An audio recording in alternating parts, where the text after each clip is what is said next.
সকালবেলার রান্নায় যেটা সবথেকে বেশি মাথায় রাখতে হয়, ব্রেকফাস্ট যেন হয় পেট ভর্তি, প্রোটিন সমৃদ্ধ এবং টেস্টি। এই টেস্টির কথা মাথায় রেখেই আজ আমরা বানাবো গার্লিক ব্রেড। আমি ছুরির সাহায্যেই রসুনগুলোকে চপ করে নিয়েছি। ছুরি ছাড়াও আপনারা অন্য কোনো জিনিসই ইউজ করতে পারেন। এরপর ফ্রাইং প্যানে আমি দিয়ে দিলাম সামান্য পরিমাণ সাদা তেল। রসুনগুলোকে আমরা হালকা করে একটু ভেজে নেব। এখানে ভাজতে গিয়ে আমরা যেটা অ্যাড করব সেটা হলো সামান্য পরিমাণ নুনটা আমরা যেহেতু এতে অ্যাড করছি, তাই রসুনটা খুব তাড়াতাড়ি লালচে সোনালি হয়ে ভাজা হয়ে যাবে। এরপর যখন এটা আমরা বাটারের সাথে মেশাবো, তখন এটা একটা আলাদাই স্বাদ আসবে। তবে নুনটা এখানে বুঝে দিতে হবে, কারণ বাটারেও নুন থাকছে, আবার এখানেও নুন, তাই খুব অল্প পরিমাণেই এখানে আমি নুনটা ব্যবহার করেছিলাম।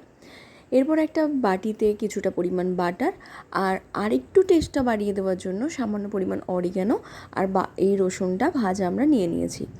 আপনারা যদি মনে করেন একটু সামান্য ঝাল রাখবেন বা বাচ্চা খাবে না, সেক্ষেত্রে আপনারা চিলি ফ্লেক্স অ্যাড করতে পারেন। তবে আমি এখানে গোলমরিচ অ্যাড করতে বলবো না, কারণ বাটার আর রসুনের সাথে গোলমরিচের থেকে চিলি ফ্লেক্সের স্বাদটাই সব থেকে ভালো যায়।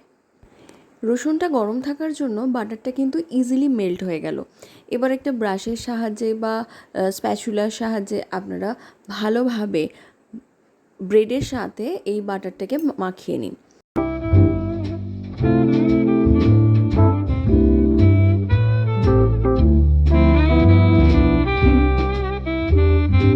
এরপর সামান্য পরিমাণ বাটার নিয়ে আমরা প্যানে গরম করে নেব, আর ব্রেডের যে দিকটায় বাটার লাগানো নেই প্রথমে আমরা সেই দিকগুলো দেব। হালকা করে সেঁকা হয়ে গেলে বা হালকা করে ভাজা হয়ে গেলে আমরা উল্টে দেব, এবং এটা খেয়াল রাখবো যাতে কোনোভাবেই পাউরুটিটা শক্ত না হয়ে যায়।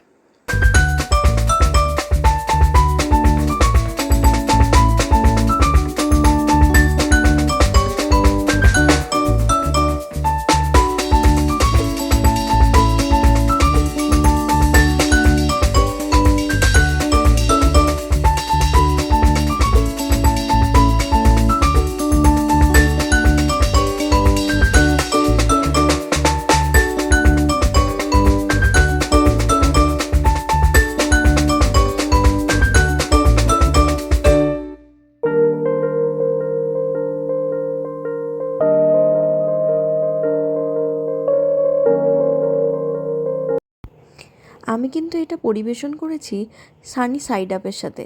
আপনারাও ট্রাই করে জানাবেন কেমন হয়েছে, আর এরকম ভিডিও দেখতে ফলো করুন আমাদেরকে।